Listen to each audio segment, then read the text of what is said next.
Hello everyone, this is the finale of What If Deku Married May, and I hope you guys enjoy this video and to like, to subscribe, to share, and check out the playlist, to see more comment down below.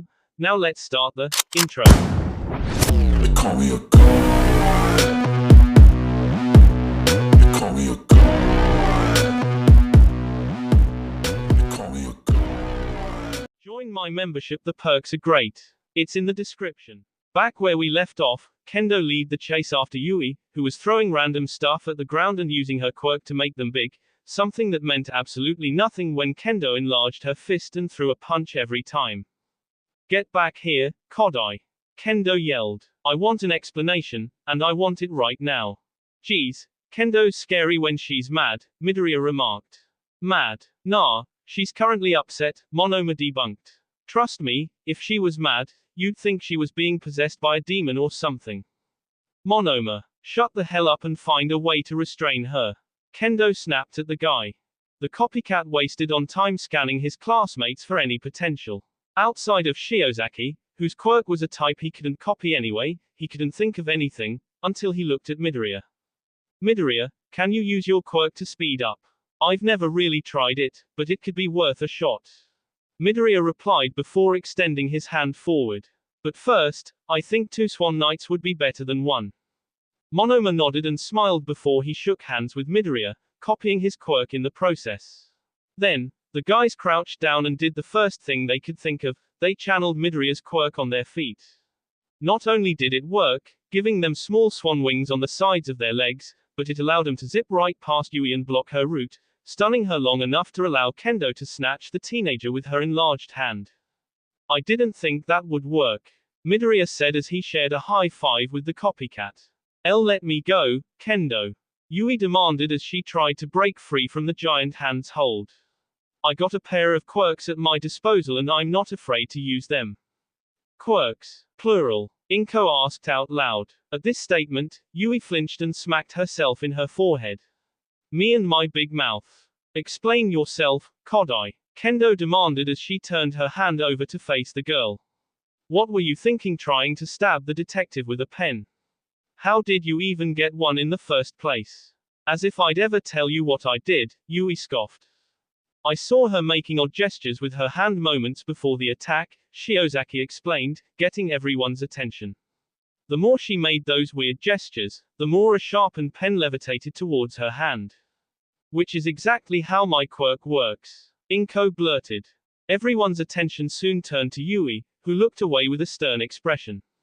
So, not only do you have 2 quirks, but one of them happens to be similar to my mom's. Midoriya walked towards the captured teenager and folded his arms. Were you the one who broke into my house and stole Hatsume's quirk? Yes, I. The girl whose base quirk only allows to her grow or shrink non-living things, somehow broke into your house and not only stole the quirk of this, Hatsume, you're talking about, but your mother's quirk as well, Yui dryly answered. I mean come on, Midoriya, I know you're angry, but isn't there some space for common sense in your anger? As much as I hate to say this, Yui has a point, Kendo remarked. Besides the fact her quirk can't take other quirks, she doesn't even know where you live. Well, even if she can't take other quirks, and even if she doesn't know where I live, she still has my mother's quirk somehow. Midoriya turned back to Yui and leaned closer. So, if she can't take quirks? Yui raised an eyebrow at Midoriya's pause. There's the chance someone gave it to her. Now seeing where the boy was going, Yui smirked, angering the boy as he asked next. Who did it? My lips are sealed, Yui bluntly responded. I can't make the gesture, but my lips are sealed. There has to be a way to make you talk, Monoma said. Well, if I was being pressed, like, say, being squished by a pair of gigantic hands, maybe I would spill a thing or two. Yui turned back to Kendo with a slight smile. But I know you're not gonna do it. You're training to be heroes, you wouldn't go down the Endeavor route and be the bad cop, would you? We'll take responsibility for whatever happens, Inko stated, Detective Scouchy nodding in agreement. Kendo won't do it regardless, Yui stated matter-of-factly. We're best friends, and she would never hurt me. Right, Kendo. Everybody turned to the redhead, whose hold of the teenager loosened as she took a deep breath and answered, Yui's right, I wouldn't hurt her.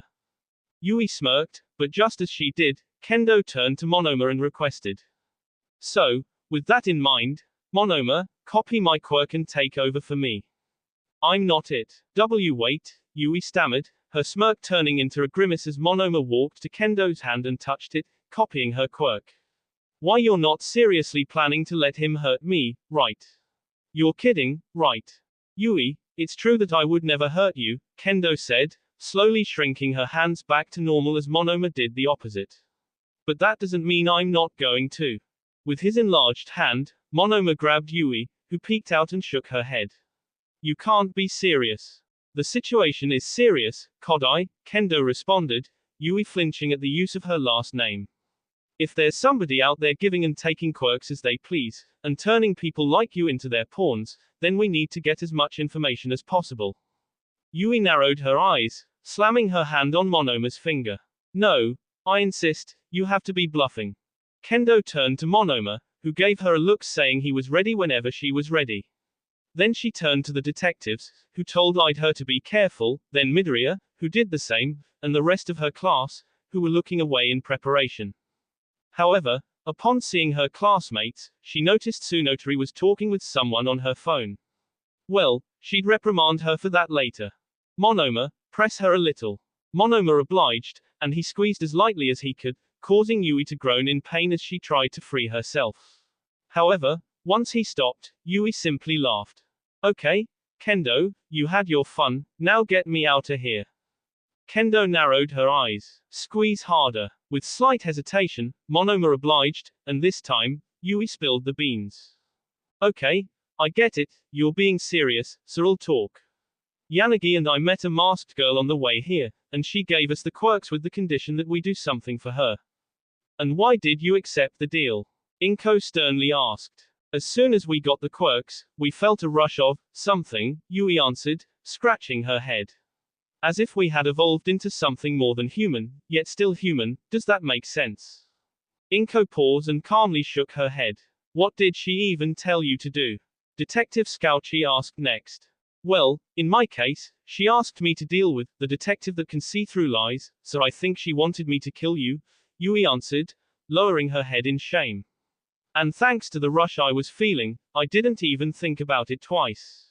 What do you think, Scouchy? Inko asked. Everything she's said up to this point has been the truth, Scouchy answered, not removing his line of sight from the girl. However, there's one other thing I want to ask. It's about Yanagi, I presume, Midoriya pointed out, folding his arms. You said this masked girl gave you and her quirks, and a mission in exchange for keeping them.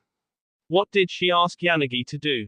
I want to tell you, I really do, and not just because I fear my internal organs are gonna spill if I'm squeezed again, Yui answered, then paused before she shook her head and turned to the Swan Knight. But I can't risk you flying into a rage and going after Yanagi too.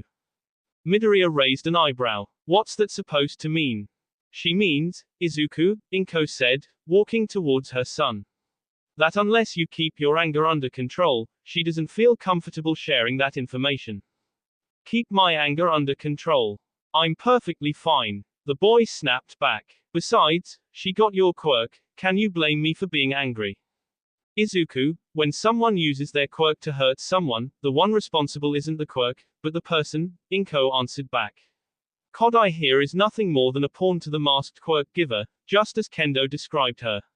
If you want to be angry with someone, be angry with the girl who actually stole my quirk. Midoriya wanted to snap in that moment, but once he thought about it, he understood the situation was one where certain compromises had to be made. As much as he wanted to blow up if Yanagi had been ordered to kill one of his friends, he came to understand the one responsible was not Yanagi, but the person who gave her the quirk and the mission. He had to keep his anger under control, just this once. Oh god, he was starting to turn into Bakugo. Fine, I'll stay calm. Midoriya took a deep breath and turned back to Yui. Now, what was Yanagi tasked to do?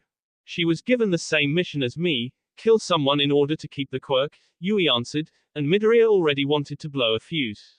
However, she wasn't told to kill a police officer or a pro-hero working here, or anybody like that. With slight hesitation, Yui eventually finished. She was asked to kill a student. Hatsune was thrown across the workshop, snapping some tables in half and making the gadgets on top of them hit the ground loudly, until the pink-haired gadgeteer hit a wall and slid to the ground. And as she stood up, Yanagi slowly walked towards her, holding a smug smile on her face.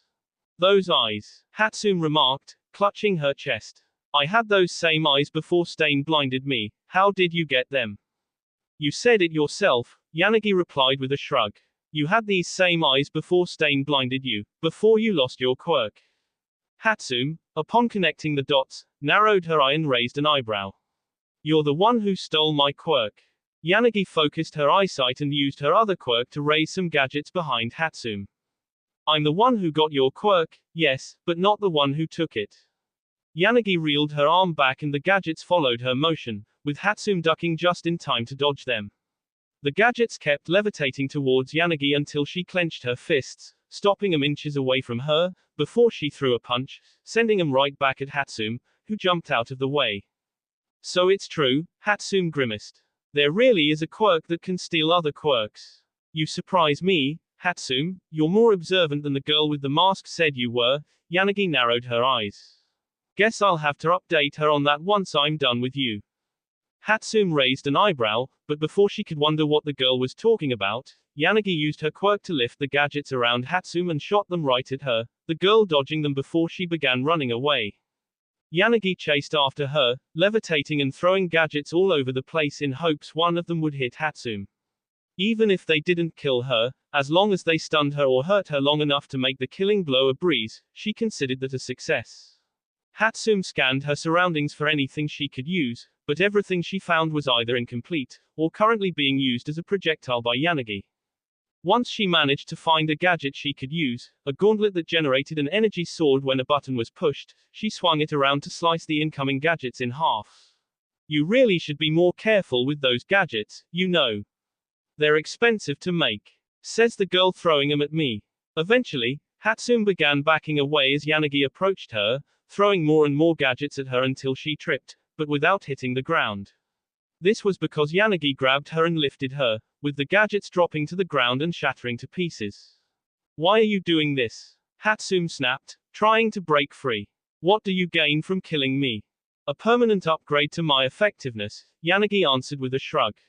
"You see, before today, I had to deal with the fact I could only lift things that I could see near me. If there was something I could use, but it was nowhere I could see it, I'd just have to deal with whatever I had near me. And I didn't always have something I could use."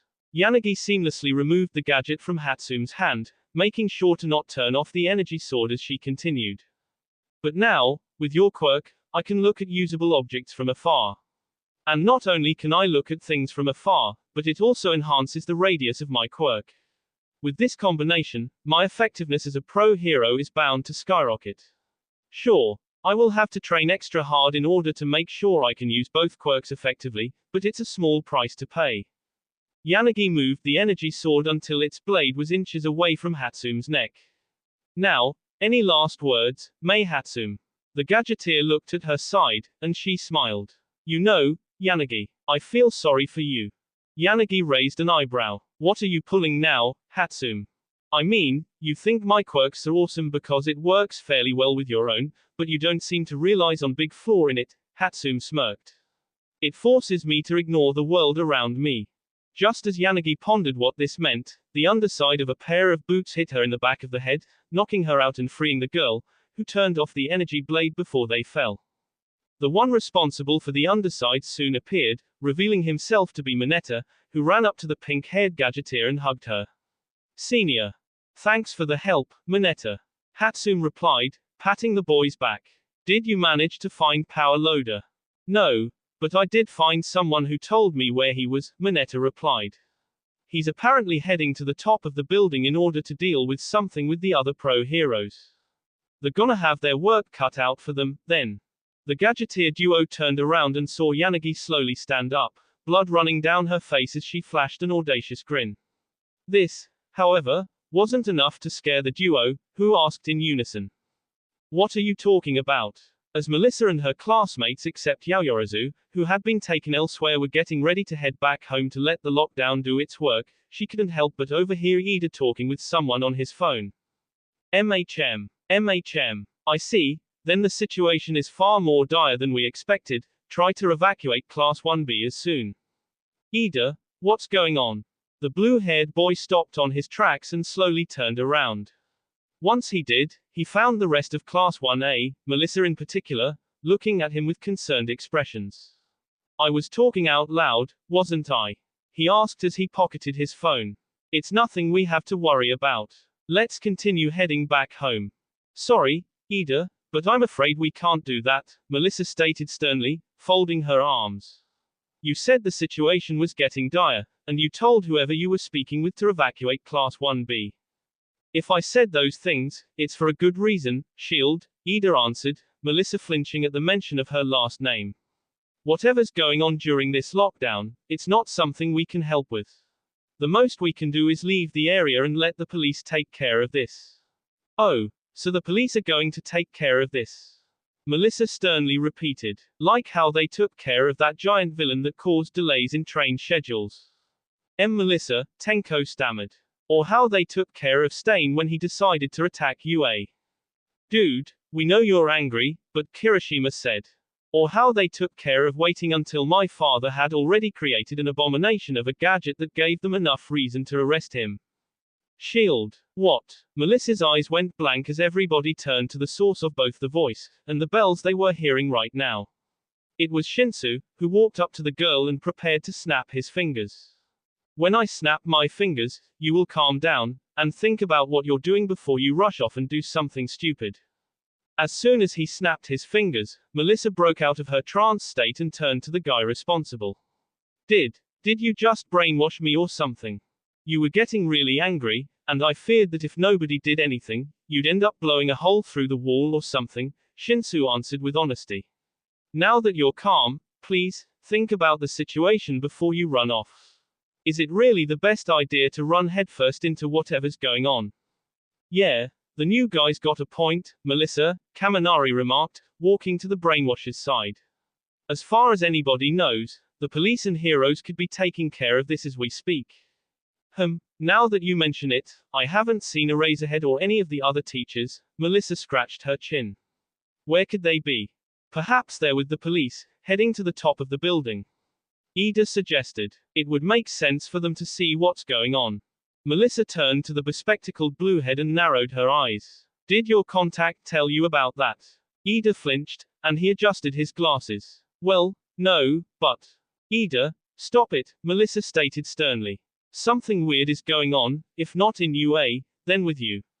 If you're hiding something that could help us be calm or help at all in this lockdown, I suggest you spill the beans already. The guy paused, and promptly lifted his head as he stated. All right then, I will explain to the best of my ability. We should be reaching the top of UA soon enough, Nezu remarked as he led the way. Once there, I want all police officers to surround the area and load your weapons, just in case things get hefty. As for the pro heroes, I want you to subdue whoever's invading UA right now, understood? Yes, sir, all the cops and pro heroes answered in return, except All Might and Eraserhead. What a drag, Eraserhead sighed. Just when it seems I can go back home and sleep some more, an intruder manages to get through the lockdown. Which I still don't understand, All Might remarked. The only way they'd be able to get through the lockdown Nezu and I requested was if they could teleport, but those kinds of quirks are extremely rare. You and Principal Nezu ordered the lockdown. Midnight asked with confusion. I mean, I can get Nezu, but why you? I just feel it's for the best we fortify the defenses before another attack happens, All Might narrowed his eyes.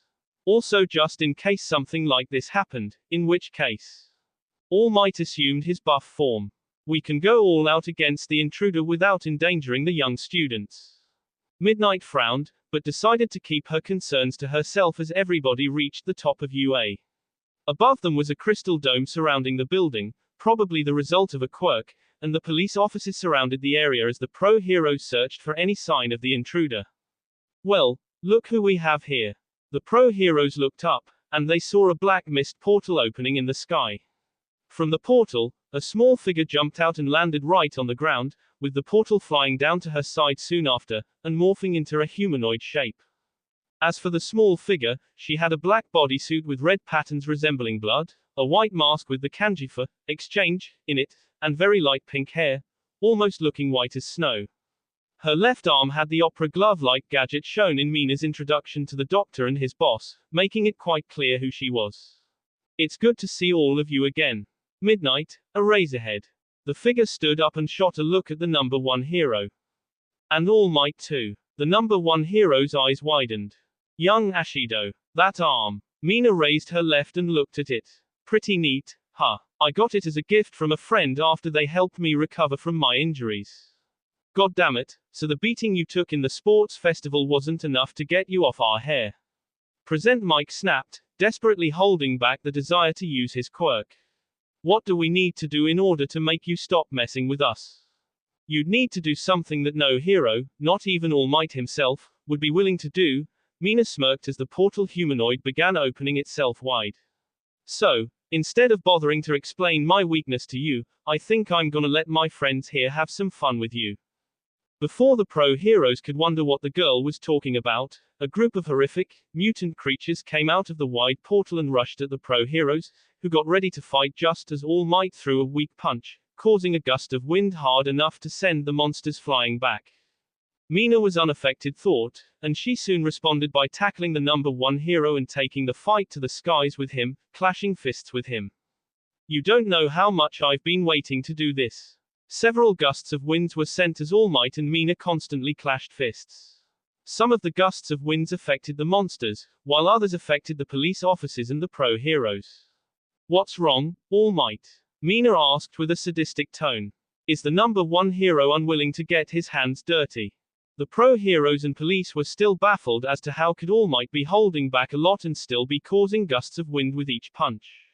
Nevertheless, they had other things to think about, like for example the monster they were currently fighting. Mina Ashido, I will remind you that the purpose of your mission is to test your brethren with the pro heroes, the sentient portal pointed out sternly. Once this task has been completed, we're to leave, understood? Don't mess around with that fight. I'm not the one lacking the conviction to go all out. Isn't that right, All Might? Mina replied, dodging the man's punches. Perhaps I need to give you some motivation. Mina Ashido, stop. Don't endanger your own life angering All Might. He's vastly stronger than you could ever hope to be. HMPH, what's the point of nigh omnipotence if the user won't give it their all?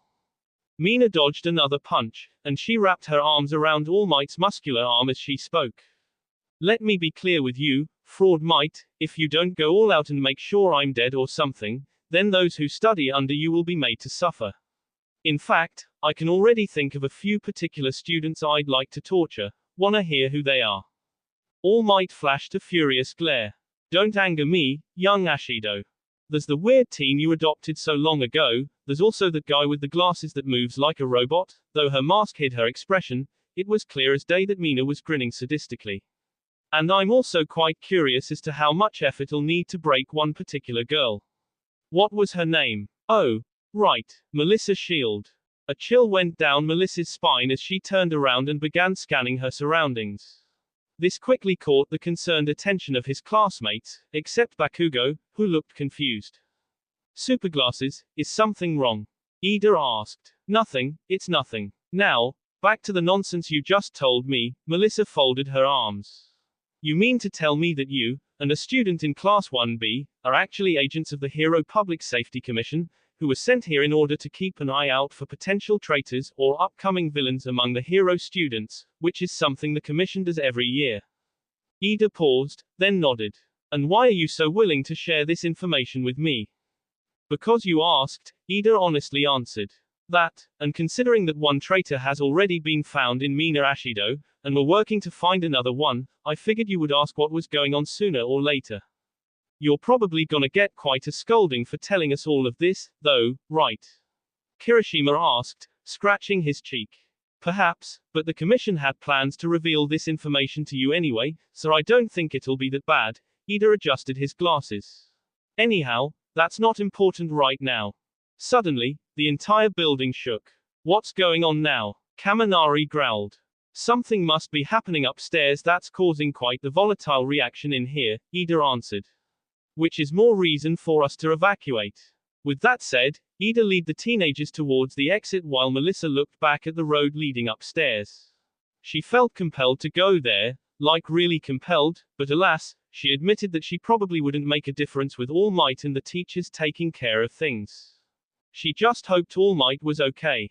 Speaking of All Might, the man caught his breath with his fist extended in front of him, Mina laying on the ground with the front of her face hidden, while the monsters the teachers were fighting were suspended in the air, the black mist quickly spreading across and catching them all before teleporting them away.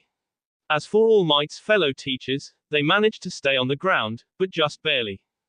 God damn it, All Might, watch your strength. A Razorhead snapped. You nearly blew us away with that punch. That's more like it. Everybody turned around to see Mina slowly stand up from the crater that emerged from her crash, pieces of her mask falling down followed by bits of blue blood. She followed this by turning around and shooting a demented grin at All Might, revealing that the right side of her face had been distorted into a grotesque mass of barely healed tissue, a sight that All Might couldn't help but notice resembled an old foe of his. That's more like it. In the blink of an eye, the grotesque tissue was healed, stunning all the heroes.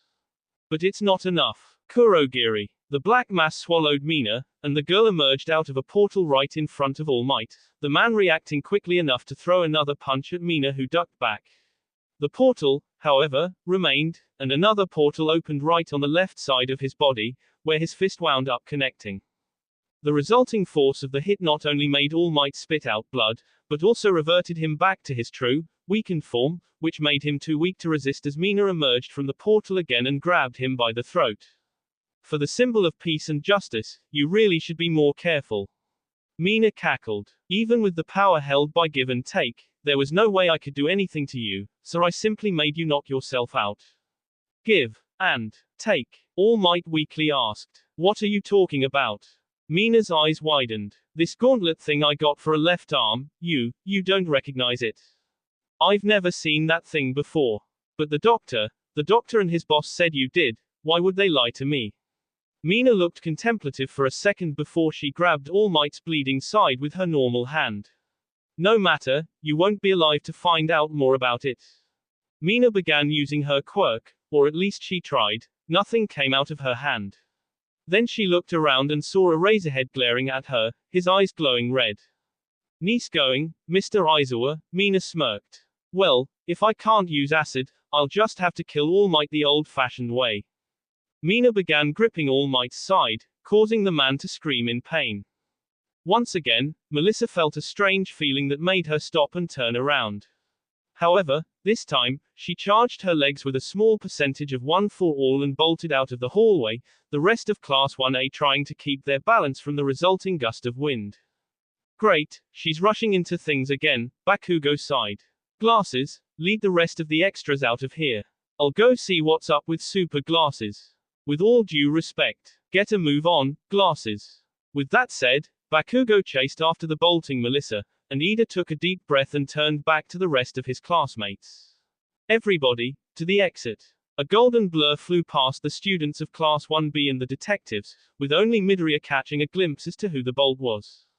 Great, looks like Ida failed to keep one of his classmates in check, Pony growled.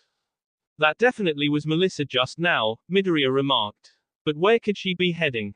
The rooftop. Everybody turned to Yui, who flinched and scanned her surroundings before she shrank down a little. Yui, do you know where she could be heading? Monoma asked. The masked girl said she'd be attacking the teachers' street, the top of the school. The attack's probably happening right now. Kendo narrowed her eyes. Lead us there. Back with All Might and Mina, the latter kept gripping the former's side moments before Present Mike unleashed a titanic howl of Yira. At the sky, Mina only resisting for a couple seconds before she was forced to throw the number one hero away and cover her eyes. Once that was done, the heroes reached to grab All Might, but a bolt of golden energy caught him first, the bolt landing on the ground to reveal herself as Melissa Shield, carrying All Might in a bridal carry. Young Melissa, All Might weakly asked. Yes, Uncle Might, it's me. The girl stood up. Are you okay? All Might formed a little smile. A little better, now that you're here.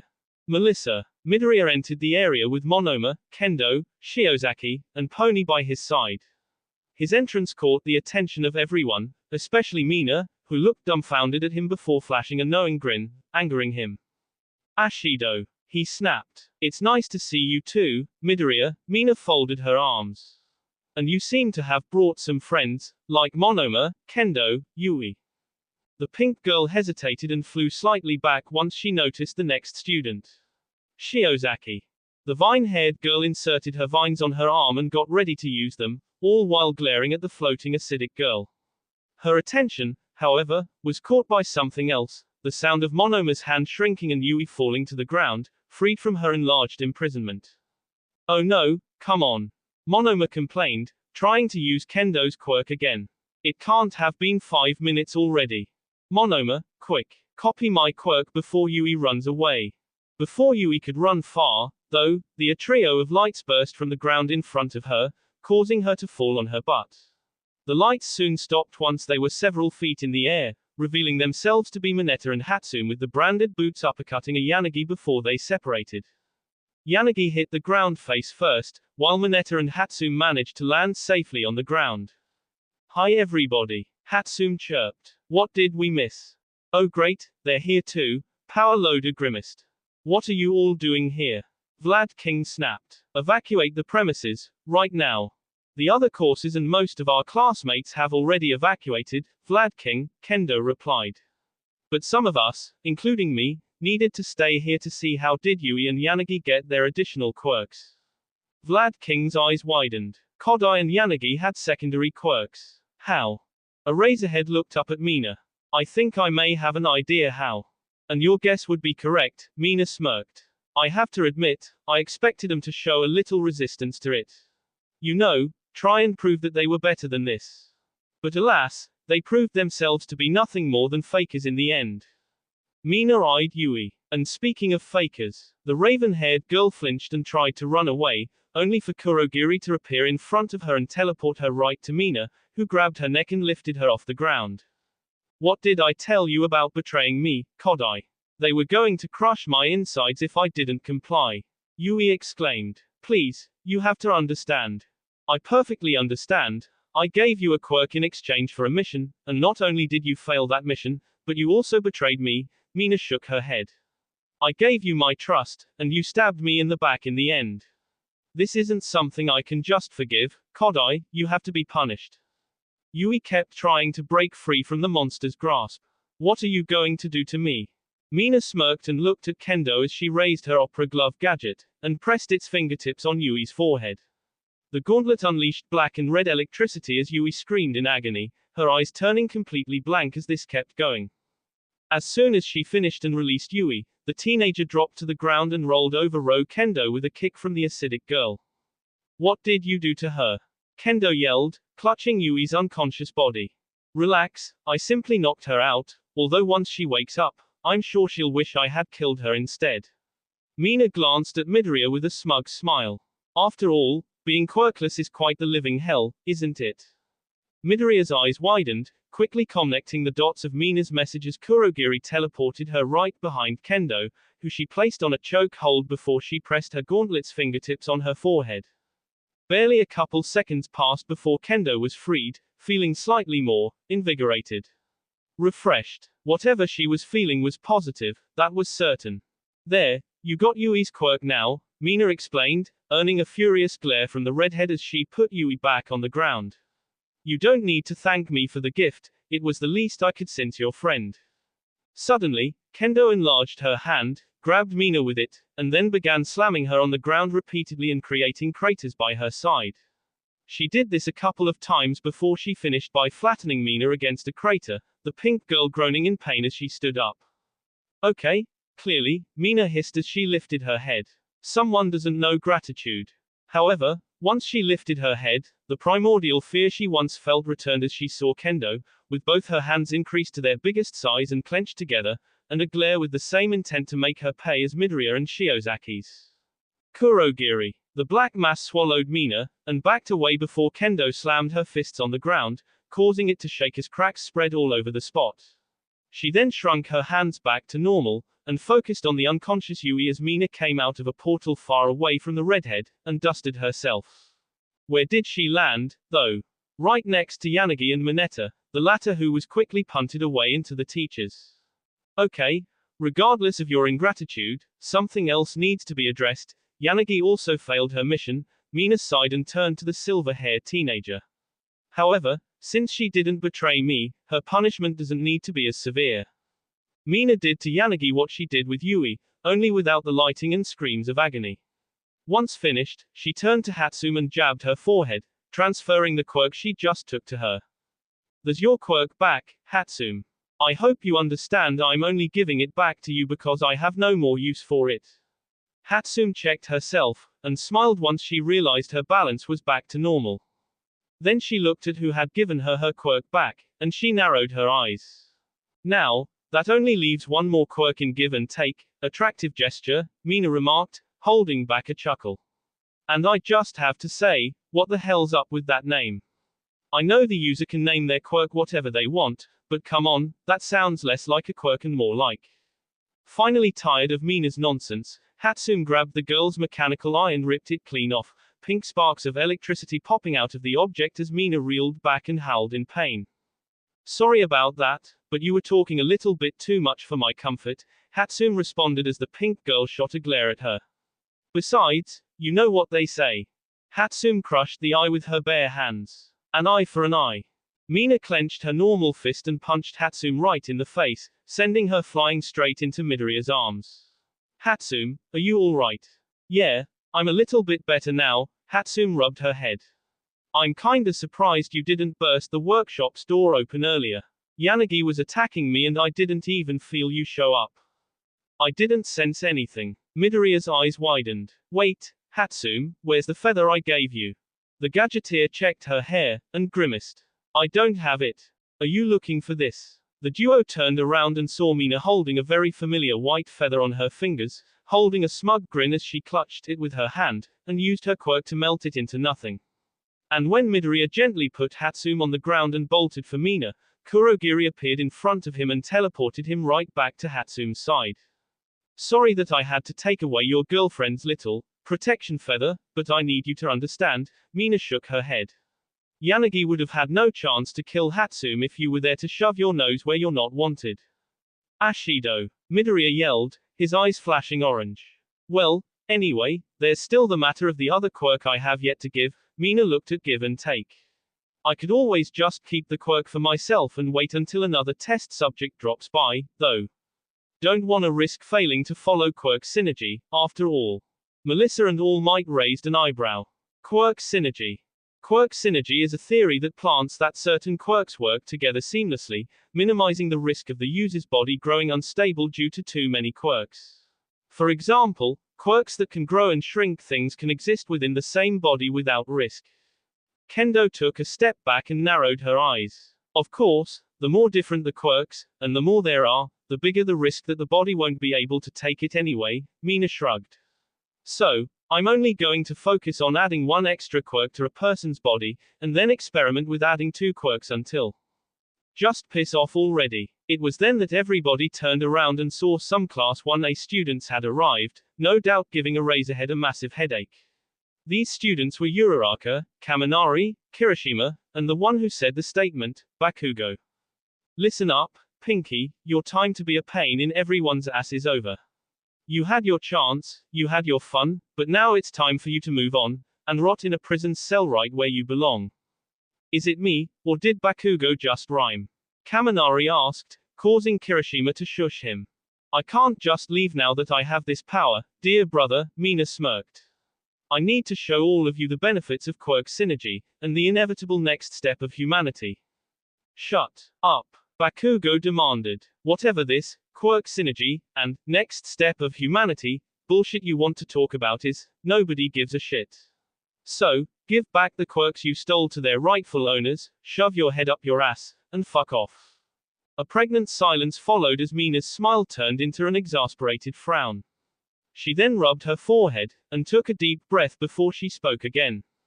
Alright, interesting proposal. Let me give you a counteroffer.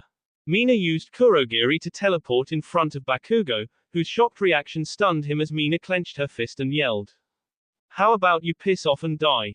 Mina threw a punch, but Kirishima and Uraraka stood in front of Bakugo, ready to take the hit instead.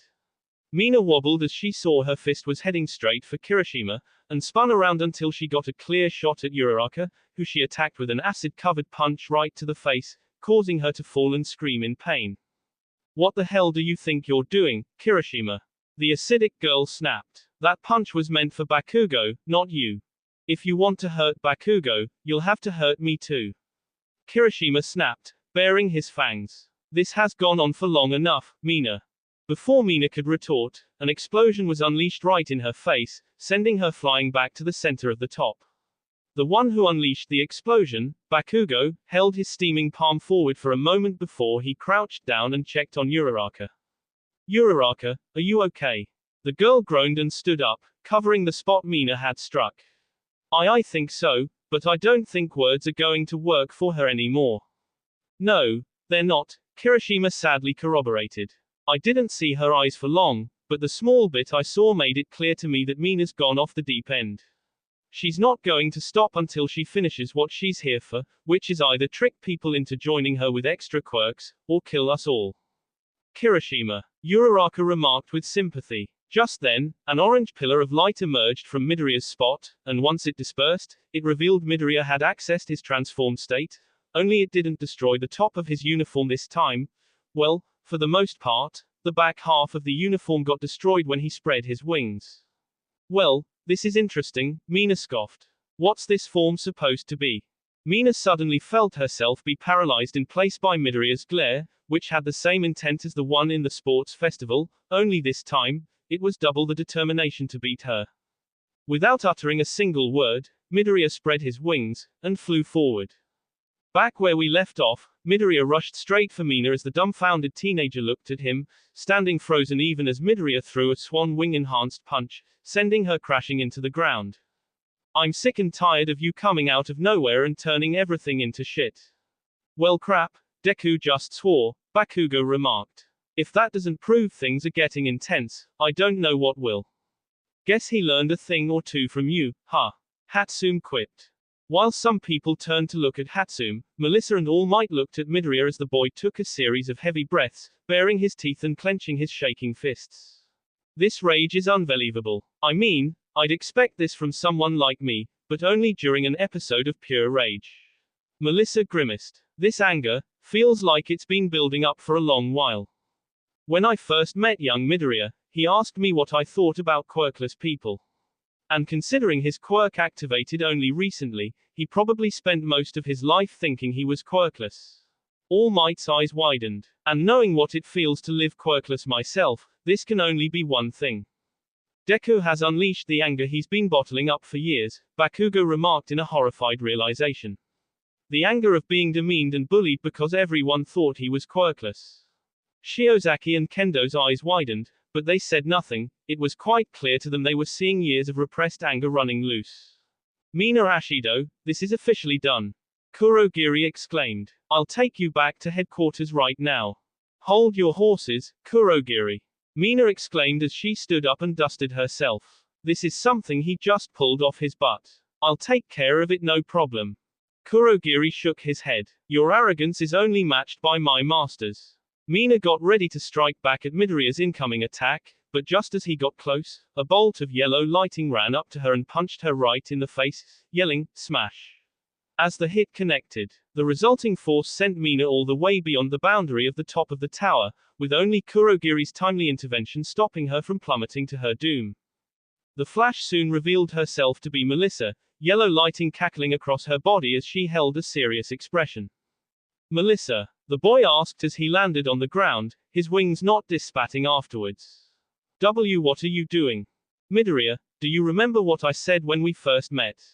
About how I was supposed to keep an eye on Ashido and she got away. The bespectacled inheritor replied, slowly turning to the boy as she adjusted her glasses.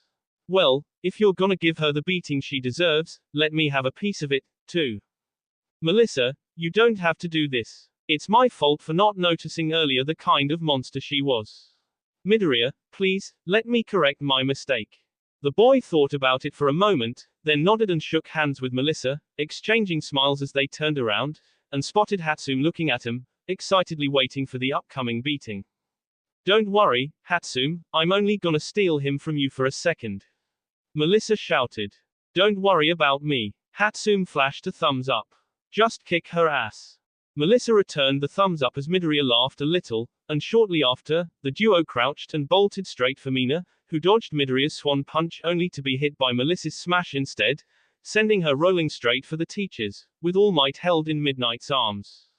This gave her the chance to unleash her acid at the weakened symbol of peace, or it would have given her the chance, had Eraserhead not used his quirk on her, causing her to only make a swipe with her arm as the other teachers quickly reacted. Present Mike unleashed a titanic howl. Ectoplasm created a multitude of clones that punched and kicked the teenager in place long enough for Vlad King to generate a spear of blood and throw it, narrowly missing Mina for inches, grazing her cheek instead. God damn it, why won't you just let me kill All Might? Mina snapped. Kurogiri. The black mass bolted towards the teachers, Eraserhead's quirk doing nothing to deter the living fog. However, All Might managed to assume his buff form for a brief moment and throw a smash forward, the resulting air pressure sending it and Mina off to the side, and just in time for him to deflate back into his weakened form. We need to get All Might to a hospital or a recovery room or somewhere where he can heal. Midnight stated. What about the students? Eraserhead asked. Melissa and Midoriya have it covered, so I don't think the other students are in much danger, Nezu replied. For now, we need to focus on getting All Might treatment immediately. The other teachers, though hesitant, agreed with the mammal's statement and they promptly evacuated the place, along with the police, who had realized they were practically useless at this point. This left the students of 1A, 1B, and Mineta and Hatsume alone while Melissa and Midoriya continued their barrage of attacks at Mina. With Eraserhead no longer blocking her quirk, Mina swiped her arm and unleashed a wave of acid at the duo, Melissa responding by flicking her finger with enough power to unleash a gust of wind that sent the acid back at Mina. Of course, it was also strong enough to break her finger and turn it purple. Melissa, I'll be okay, this is just a minor injury, the inheritor responded as she clutched her hand. You don't say. The duo turned around and saw the black fog safely taking Mina right back to the arena. Clearly, getting rid of the black fog was a priority, but so was Mina, so.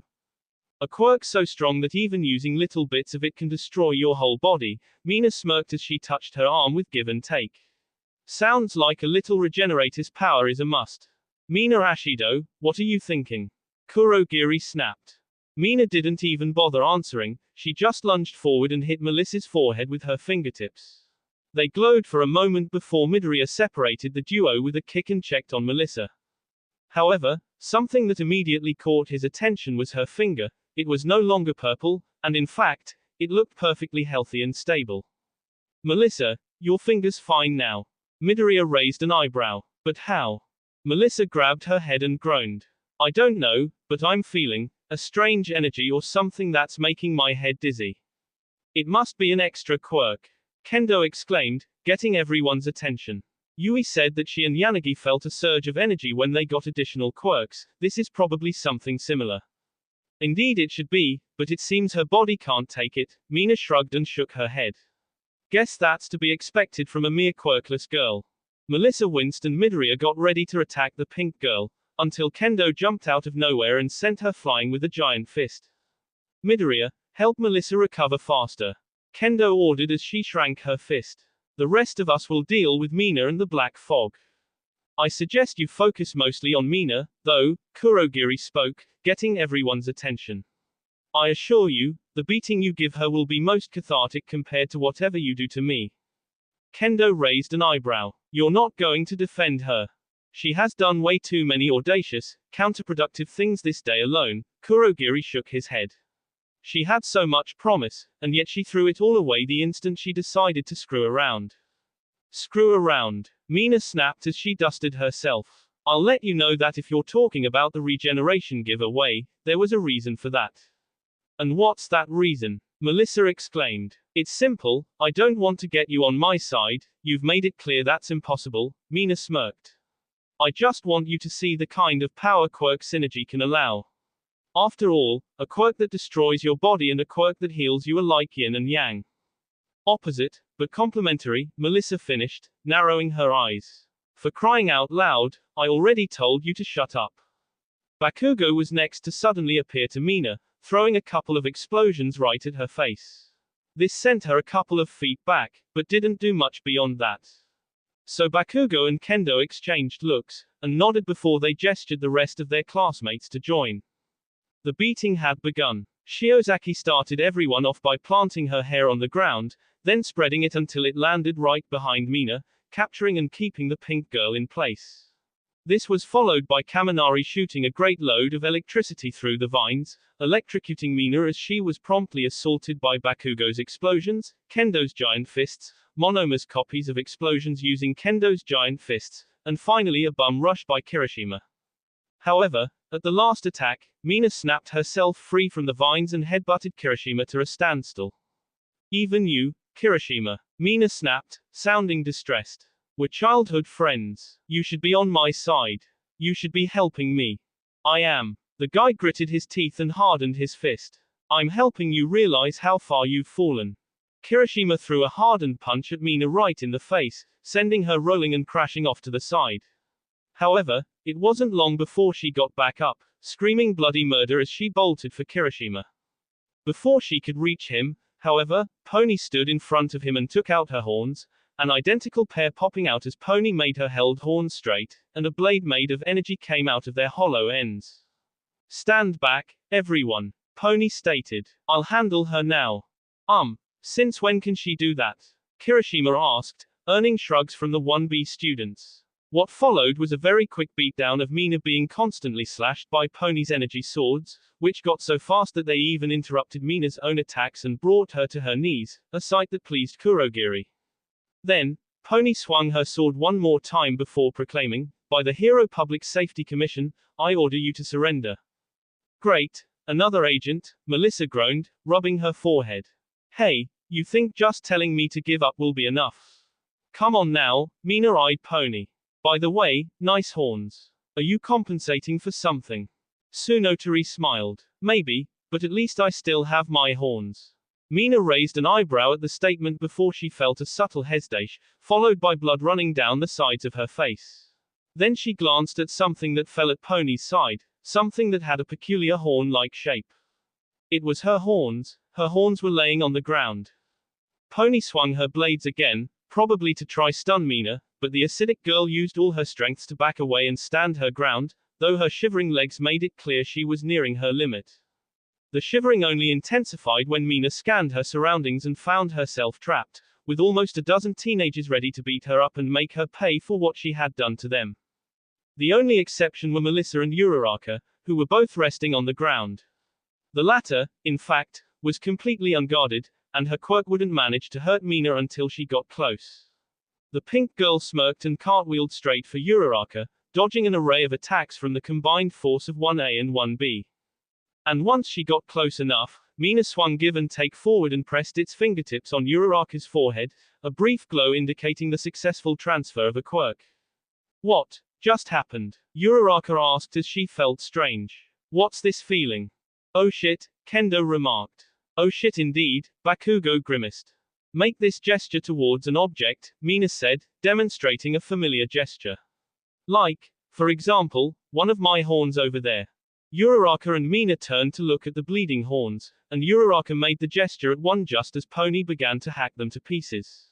She repeated the gesture and the object levitated towards her, eventually landing on her hand as Midoriya realized what was going on. Uraraka, drop that thing. The girl turned to Midoriya, and the look in her eyes brought the guy to a stop. Her eyes had a crazed feel from it, almost as if they were acting as proof of an overwhelming sense of energy within her. I gave you the quirk of Midoriya's mother, Mina explained. With this quirk, you'll be able to bring small objects to you with a simple gesture. Combined with your quirk, it should be obvious what great potential this combination brings. Midoriya gritted his teeth, and Melissa stood up, lighting sparkling across her body.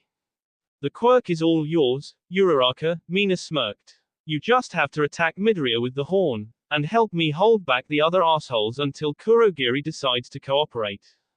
Kurogiri lowered his eyelids, as if silently, mockingly telling Mina she'd need luck for that. Regardless, Uraraka turned back to Midoriya, and got ready to throw the horn, the Swan Knight backing away as Melissa got in front of him. Then Uraraka smiled, winked, and swung the horn right into Mina's shoulder. What the hell, Uraraka?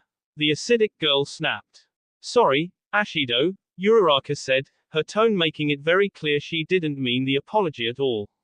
But I got my priorities straight. Mina, with eyes that had lost any and all semblance of life, just stared dumbfounded as 1A and 1B assaulted with a barrage of attacks. Explosions, big fists, vines, and even Melissa had managed to recover enough to join the barrage. But Mina was barely responsive to the attacks. This is unbelievable. The Nomas were taken out, Hatsume's still around, Kodai and Yanagi are useless to me now, Kirishima's on Bakugo's side, Bakugo's being a piece of shit, I've been dehorned, Uraraka betrayed me, and now I have Midoriya and Shield kicking my ass.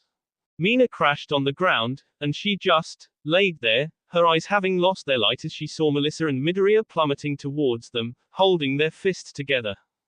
Do I have to do this? Do I have to go so far below my standards that I have to use my quirk's true power? A black mass swallowed Mina and teleported her away moments before Melissa and Midoriya's conjoined fists hit the ground, shaking the building once again. Once the dust cloud settled, the glare Melissa and Midoriya were giving Mina sealed her decision. Guess that's a yes. Mina forced a smile. Damn you all. A mass of pink stuff fell from Mina's back and crawled to Kurogiri's side, while the acidic girl continued. I didn't go this far just to falter a bunch of C-bit fakers and a white duck. The successor of All Might, maybe. But not the rest of you. Melissa raised an eyebrow, and the pink mass got behind Kurogiri. So, I'm gonna have to take extreme measures. The pink mass grew twice Kurogiri's size, its looming Shafo getting the living fog's attention as he glanced at the girl. I'm sorry, Kurogiri, Mina shrugged. But I'm afraid I can't do this on my own. Kurogiri shook his head. You won't know sorry until you meet my master again, Mina Ashido. Answer, the pink mass devoured Kurogiri, and it flew right back to Mina, merging with her soon after. She chuckled as the heroes present gasped and looked horrified at what had happened, convincing her to explain herself. Acid was just the name I used to make my quirk seem like horrifying than it really is. After all, call your quirk a certain name or have it do certain things, and people will immediately label you a villain. Then, she glanced at Bakugo. Unless those people want to use you, in which case you're a hero. Bakugo growled. What the hell's your point? My quirk's true power isn't just to melt things, Mina cackled as her skin began to turn purple. But to melt people and let me absorb them into my being. A wall of pink flames burst from Mina's spot, and everybody took a step back and covered their eyes. The flames slowly dissipated, and once they could uncover their eyes and see clearly, everybody saw with shock as Mina walked out of the flames, revealing her new form. Besides her skin now being purple, Mina's hair had become translucent and was flowing graciously, emitting a purple glow around its snow-white color. Her eyes had become almost completely pink, her pupils being golden instead. And, as you can plainly see, the girl spoke with a layered voice. It's really fucking terrifying. Midoriya, undeterred by the sight, flew towards the fused teenager with Melissa coming after him. Once they got close enough, however, Mina opened a portal that took Midoriya and Melissa's punches, and opened portals in front of their stomachs. The punches came out of the portals, and the duo backed away and clutched them in pain. By the way, I can use the quirks of those I absorb, Mina smugly remarked. Of course, since even the quirk factor is absorbed, I'd be dumber if I couldn't do that, don't you think? Melissa gritted her teeth, but just as she growled at Mina, a thud got her attention. It was from Midoriya, who dropped to the ground and had turned back to his base form. Oh my, looks like the little punch you threw was too much for him to handle, Mina smirked. How strong was that punch, anyway? Melissa didn't answer, instead, she tried throwing another punch at Mina, who simply opened a big portal and prepared to engulf the pair in it. How annoying. Well, it was fun while it lasted, but I'm afraid I have to get rid of you. Nothing personal, Shield, you were just, what's the word? Not good enough. The portal engulfed the duo, and when they were let out, Melissa and Midoriya promptly fell from the sky and straight for the ground. Deku, super glasses, Bakugo exclaimed before glaring at Mina. You little shit. What? Did you want to be the one to do it? Mina laughed. Come on, Bakugo, now's not the time to play games. Bakugo propulsed himself forward with an explosion, ANF as the other students ran behind him, he echoed their thoughts. I'll kill you. Melissa stopped screaming as she and the unconscious Midoriya fell from the tallest point of the UA building. She swam in the air and approached the boy, grabbing his shoulders and shaking him as she pleaded. Midoriya, wake up. Your quirk lets you summon swan wings when falling from deadly heights, right? Summon them now. But the boy didn't respond. Midoriya, summon your wings. Still nothing. We're gonna die if you don't get those wings out, Izuku. By this point, it had become blatantly clear that the boy, while not dead, wouldn't manage to wake up quickly enough to avoid their messy fate. So, as tears escaped her eyes, Melissa held Midoriya close, wrapped him in a hug, and closed her eyes. Somebody, save us. Save yourself. Thanks, that's totally what I needed to. Melissa opened her eyes and began looking around. Wait, who said that? Look in front of you. Melissa turned to what was front of her, and to be honest, if she wasn't currently scared for her life, what she saw would have sent chills down her spine. She saw an apparition of a woman, probably in her 30s, with a ponytail and golden, glowing eyes. She couldn't make out much more beyond that, but she had a feeling that whatever she was wearing, it was her hero costume, and it seemed to be cheaply made. Hey there, sorry for popping out of nowhere, but I couldn't help but notice your cry for help, the apparition spoke, waving her hand. So, what's up? What's up? Melissa snapped. I'm currently plummeting to my doom while a fusion between a pink jerk and a black fog portal is planning to kill my friends, and you ask me what's up?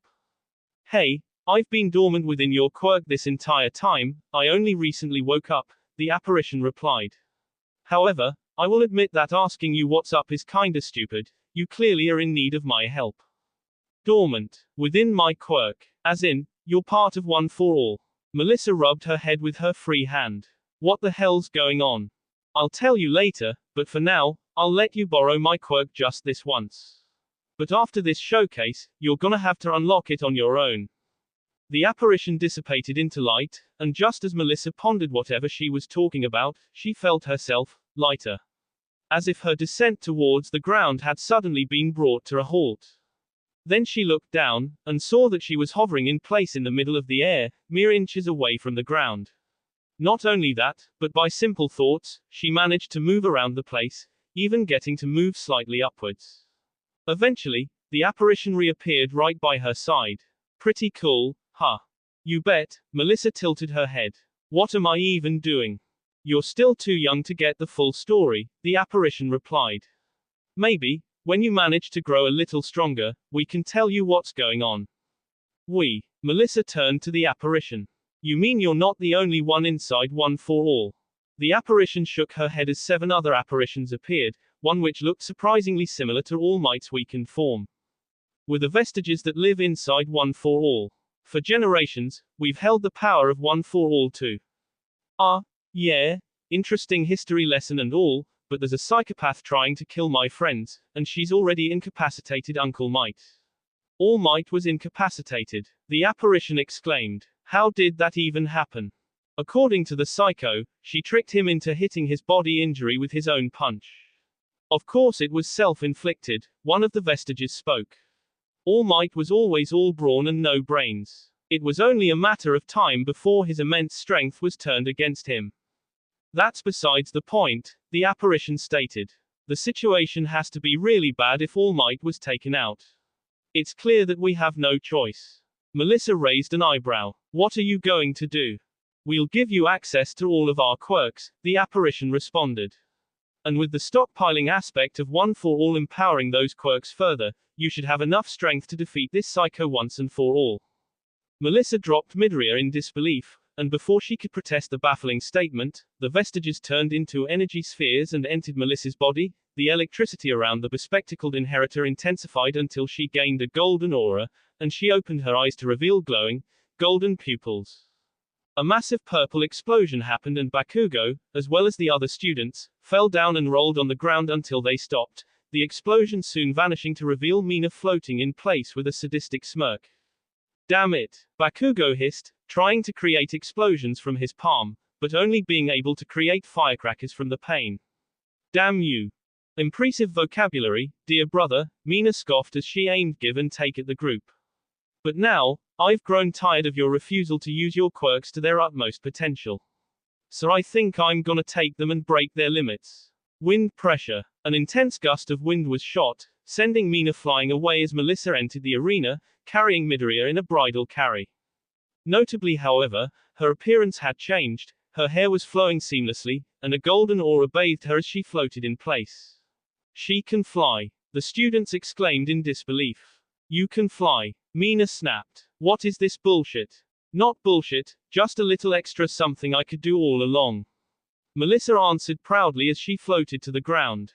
After all, I never said my quirk only let me punch really hard. No, I'm pretty sure you said just that when you introduced yourself at the start of the school year, Kaminari stated. Well, yeah, I did. Melissa turned to her class and smiled sheepishly. But I was actually lying in order to not reveal how stupidly strong my quirk is. I see, Bakugo scratched his chin.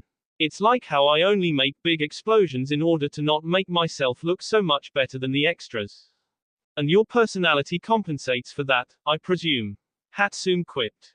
Bakugo scoffed. Perhaps. Hatsune shook her head, and Melissa flew to her and placed Midoriya right on her arms, just in time for the boy to wake up and witness the glorious sight of the fully empowered Melissa. Of course, he had no idea what was going on. Melissa, why are you glowing? It's okay, Izuku, don't force yourself, Hatsune said, rubbing his hair. Melissa's going to take care of things from here. What? But Mina's done something with the fog and gotten stronger, Midoriya weakly replied. How are you going to beat that? Believe me, I'll find a way, Melissa responded, flashing a thumbs up. I'm gonna put an end to Mina's reign of terror once and for all. Midoriya let out a little smile, and nodded. He kept the smile as Melissa took a couple steps forward, and glared at Mina, who promptly floated to the ground with her arms folded. So, guess this is it, huh? Before she could even finish, Melissa ran so fast to her that she seemingly teleported, and threw a smash right to her face. Less talking, more fighting. Wind pressure. Another intense gust of wind was called forth, this time coming out of the winds released from the punch. This time, however, Mina managed to stand her ground and create a portal to appear right behind Melissa. However, moments before she could throw a kick, or punch, or anything, Melissa clenched her hand into a fist and slammed it against Mina's face, without even bothering to look at her as she spun and threw a kick soon after. Key. With that exclamation, Melissa clenched her fists and screamed as she was surrounded by a volatile, fiery aura. After screaming for a moment, she placed her hands together, charged up an energy sphere, then aimed it forward and shot an energy beam at the fused teenager. Mina, however, managed to hold the beam at bay with give and take, and even absorb the beam after a few seconds, allowing her to fly forward and throw the beam empower punch at Melissa. Only to hit a square, crystal shield Melissa summoned in front of her. Reflection. The crystalline square shield glowed before unleashing the beam right back at Mina, the teenager being unable to block or dodge this time. The resulting beam sent her flying upwards before its explosion sent her spinning in the air. Alright, that's it, Mina yelled as she regained her composure. This has gone long enough. I agree. Melissa clenched her fists. So let me drop the curtains. Melissa dodged the teleporting Mina's attack, and kicked her with enough force to send her back in the air, and also turn her leg purple and useless. With that done, she got on her one good leg, and clenched her fists as she charged them with energy from One for All. It wasn't long before she gained enough energy to throw punches at the sky at such speed, that it almost seemed like she was going faster than the naked eye could perceive. And in that moment, Mina stopped and watched the incoming attack in shock. 100, no, 1,000 giant fists, each coated in golden energy, and heading straight for her. Even using her portals wouldn't work, since they were heading too fast to be avoided or dodged. Ergo, Mina got on the receiving end of 1,000 giant fists, each one causing cracks on her form until she was left almost completely broken, her eyes barely holding any semblance of consciousness after the beating. By the way, and then Melissa appeared right in front of her, her arms and legs still looking purple, for about a second before they were surrounded by a green aura, and restored to full health. Thanks for the regeneration quirk. Really appreciate it. Mina's eyes widened in horror, and this was all she could do before Melissa reeled her fist back. Detroit smash. Melissa shot a fist forward, the resulting hit unleashing enough force to not only complete Mina's cracking, but unleash a golden explosion twice the size of Mina's own earlier explosion, even causing the sky itself to shake. From the explosion came out the two halves of Mina, which soon reformed back into the full body of normal Mina, and Kurogiri, who kept just enough consciousness to swallow Mina and land back on the ground, with Melissa landing soon after. Well, looks like there's one of you left. Melissa took a battle stance and flashed a cocky grin. Wanna take your chances? Not at all. I believe any beating you could give me would be nothing compared to the catharsis of putting Mina Ashido in her place, Kurogiri answered. You have done your part magnificently, child. May I ask for your name? HMPH, as if I'd do something so dumb as to give a villain my name. Quote.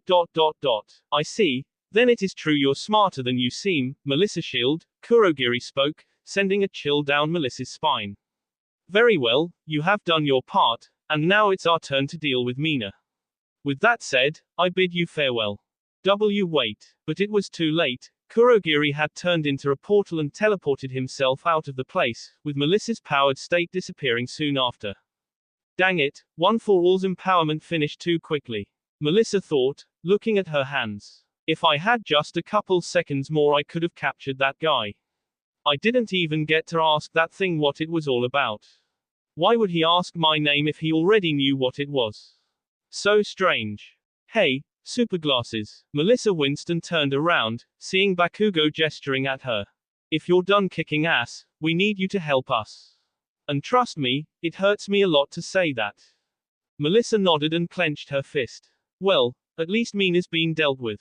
But I'm still worried about what that thing meant when he said they'd take care of her now. Mina Ashido's eyes sprung open, and she found herself back in a medical bed. Only this time, she wasn't at the hospital. In fact, it was so pitch black that she couldn't even get an idea of where she could be. But there was one other person beside her, the doctor, who looked rather disappointed. It's quite lamentable that this is where you wound up afterwards, Mina Ashido. Broken, defeated, helpless against a beast so overwhelmingly strong you are lucky to still be alive, and the only one you have to blame for unleashing such a beast in the first place, was you. Save your condolences, old man, I did my job, didn't I? Mina smirked. You wanted to see if quirk synergy was a real thing, and the data you got proved it is. So, once I'm feeling better, I'll be more than ready to give it another shot. You won't get another shot. Mina's smile faltered. In fact, you won't exist anymore. Individually, that is. And it instantly turned into a frown. What? The doctor adjusted his glasses and stood up. Let me explain. You, Mina Ashido, are not a living organism. You were created using the corpse of a recently deceased teenage girl by the name of Himiko Toga, née Bakugo, who was killed while under the custody of Stain, the hero killer. The name for a creature such as yourself is a Nomu. Mina's eyes were shaking, and she was honestly starting to lose her mind. Well, losing it more than she did before. Wait, you have to be shitting me. Mina snapped. There's no way she died while under Stain. She was killed during a failed operation by pro-hero Power Loader, the doctor continued. Stain managed to find out he was the teacher of the support course of UA, and in order to get payback, he crippled one of his own students. And no, that's not what happened. Mina shivered. I told Stain the idea he could try crippling a student. He did it for me. Stain doesn't even care about you, he cares about the person used to make you. The doctor adjusted his glasses. In fact, he decided to cooperate with us once we told him that once your use had been fulfilled, his protege, his adoptive daughter even, would be returned back to life. The doctor flashed a sick grin. Of course, we never told him he wouldn't be incarcerated when it happened. No, you lie. The doctor began walking away. Before you were a thing, there was a child. One that was abandoned and mistreated by society for having a quirk that promoted nonconformity. A quirk that made it difficult for her to be accepted in today's world. That kid was me. Those kids' memories made you think so, but truth is, you weren't born when you were a child. As a Nomu, you were born when she died, the doctor explained. And once you die, she'll live again. Perhaps with a little extra something, in order to guarantee her loyalty. Wait, you can't do this to me. I did everything you asked for. Mina shouted, trying to hold back tears. I proved the quirk synergy theory. I got 2 people to submit to me thanks to it. And I even managed to discover the identity of All Might's successor. The doctor wasn't amused. Yes, you proved the quirk synergy theory, by blatantly stating it in front of the police, who will now investigate it. You got 2 people to submit to you, but you rendered one quirkless for failing and the other one you took the quirk you gave her and put it back to its original owner. And the quirks you took from the one you made quirkless were given to people who weren't tempted by the synergy. The doctor turned to Mina. Finally, you made All Might's inheritor known to us, but in return, you also revealed the existence of give and take. Something that could prove detrimental to us. Just like your continued existence. The doctor kept walking, facing away from Mina, only to stop when he heard her fall out of her bed and crawl towards. No, please, you can't do this to me. I can still be of use to you. Surely there's something else I can do. You've done everything we could use you for. I beg you, please listen to me. You made me from a dead body, right? Mina began shedding tears. I can get you other dead bodies to create more nomis. The doctor's eyebrow perked, and Mina finally reached him and grabbed his lab coat. I can manipulate people into joining your side. I can even serve as a mere power booster to your other operatives. Just please, don't kill me. I don't even know what'll happen to me once I die. Just please, there has to be something I can do, anything. The doctor scratched his mustache. You know, now that I think about it, there is one thing you could do. Mina smiled, but without any malice. In fact, fear and hope coated it. Yes, anything. The doctor turned back to Mina, and prepared to strike the nerve to knock her out. Have some dignity and accept your fate.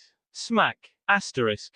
Back at UA, the students of the hero and support courses left the main building and did whatever they could to calm down, take deep breaths, count sheep, stuff like that. Well, that was one hell of a day, Bakugo remarked as he pocketed his hands. Who here wants to bet the media's gonna be up our asses looking for info about it? That won't happen, Bakugo. The students stopped, and saw Detectives Scouchy and Inko approaching them. They were both looking rather happy, given the situation. The media won't be allowed anywhere near UA tomorrow, Inko smiled. If they even come close to it, they'll have to pay quite the fee for trespassing private property. And if that fails, All Might himself will show them the exit. Shit, Midoriya's mom definitely got her point straight, Bakugo smirked. Miss your next anger management appointment and I will slap a restraining order on your face, Inko hissed. Why yes, Mom.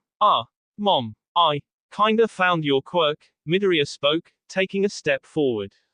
But I don't have it with me. You see, Mina somehow found something that allowed her to give and take quirks at will. And she took your quirk and gave it to me, Uraraka remarked, joining Midoriya's side. I didn't go crazy with power, so I managed to fight back, but the deed's already done. Yanagi and Kodai said something similar during their interrogation, Scouchy remarked.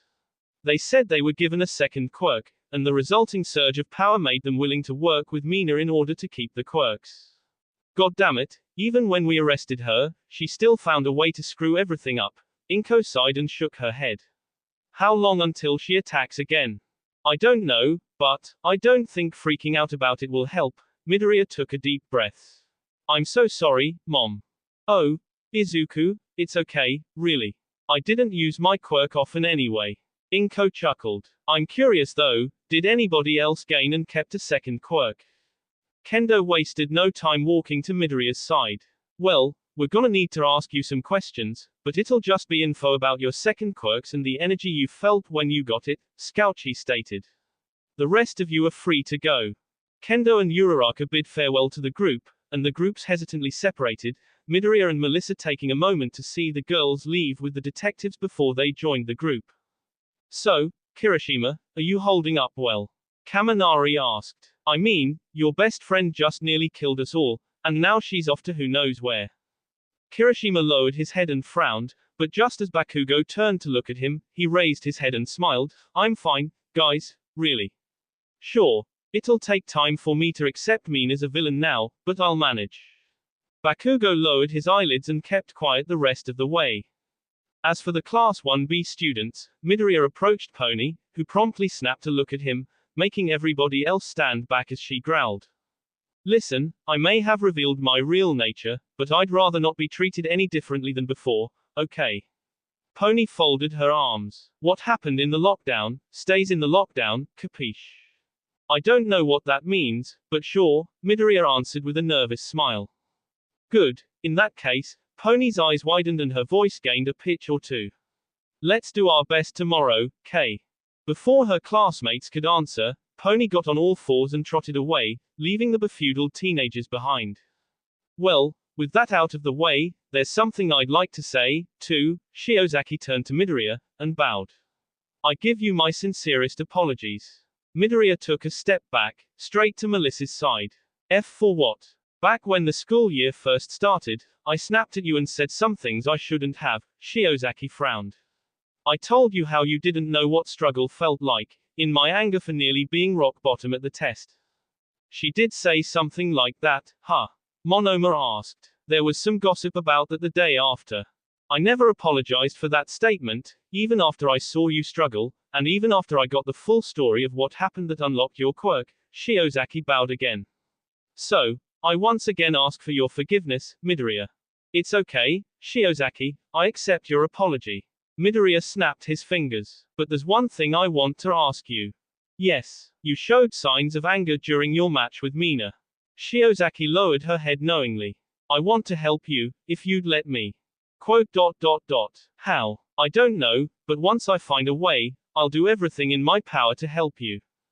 Quote. I'll consider it. Thanks, Midoriya. The vine-haired teenager bowed one last time and clasped her hands, saying a silent prayer as she left, leaving Midoriya with Melissa and Monoma, the latter who promptly left the duo, saying, I'm gonna let you speak with the 1A girl, I gotta go home right now. Midoriya stammered his words as he tried to convince Monoma to stay, but it was too late. He was now alone with Melissa, who was rubbing her arm and looking elsewhere.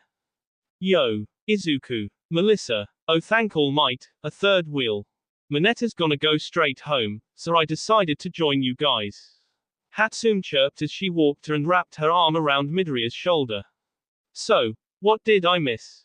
Not much, May, Midoriya shrugged. People left me and Melissa alone. Melissa. Hatsune turned to the 9th inheritor. I thought you would leave with your classmates. I had the idea, but. Melissa played with her hair. There's something I'd to talk with Midoriya about. Alone. Sorry, Lissa, we're a package deal, Hatsune smirked. You wanna talk to Izuku, you gotta talk to me too. I figured as much, Melissa giggled. Okay, so, me, actually, could I call you Izuku? Midoriya blushed, and Hatsune commented, is this an American thing or something? Yes and no. People in America tend to refer to their friends by their first names. Melissa's cheeks glowed bright red. But I want to be more than friends with Midoriya. Izuku's fine. The girls turned to Midoriya, who promptly blushed and looked away, only for Hatsune to make him turn to a giggling Melissa. Okay, Izuku. I want to be more than friends with you. After all. Melissa scanned her surroundings, then leaned closer to Midoriya and whispered, you're the one who convinced Uncle Might to give me one for all. If it wasn't for you, I wouldn't have been able to defeat Mina and save everyone. Midoriya blushed and scratched his head. Oh. Well, I don't know, I've never had a girlfriend before. Excuse me, Hatsune yelled, separating from the guy and putting her hands on her hips. What the hell have I been to you since the sports festival, then? Midoriya flashed a sheepish smile. My best friend. Hatsune looked shocked for a moment, and then her frown slowly transformed into a sly grin. Well, I'm gonna upgrade into your best girlfriend. Hatsune eyed Melissa with a cocky smile. So I'm sorry, Melissa, but you'll have to stay with the position of second best girlfriend. Yeah, I don't think so. Melissa folded her arms and returned the cocky smile. The motto of the school is to go beyond, isn't it? Well, I'm gonna go beyond in my relationship with Midoriya. So don't be surprised if I end up being the best girlfriend. You won't beat me that easily. Excuse me, don't I have a say in this? Midoriya stuttered. I mean, going by what you're saying, you're suggesting that we enter a. I don't know what's it called, But you two want to be my girlfriends at the same time. Melissa raised an eyebrow. Is there a problem with that? Well, no, but. Izuku, let me ask you a question. Hatsune put her hand on the boy's shoulder. Would you be happy having either of us for a girlfriend? Why yeah. Melissa put her hand on his remaining shoulder. And would you be happy to have both of us as girlfriends? Definitely, but it wouldn't be easy. Hatsune rolled her eyes. Has anything up to this point been easy? Quote. You know what? You're right. Midoriya grabbed the girl's hands. If you don't mind having me, I'd love to be your boyfriend. And we'd love to be your girlfriends, Melissa replied. I'm the first girlfriend, though, Hatsune cockily eyed Melissa. And also the one you're closer with. Melissa shrugged. No comment. Hatsune pouted, and the expression in her face caused Midoriya to let out a little laugh, which spread to Melissa, and finally to Hatsune herself as the trio walked back home. All's well that ends well, as an old saying went. That will be all for this video. Be sure to like, subscribe, share, and comment down below for more videos. Goodbye.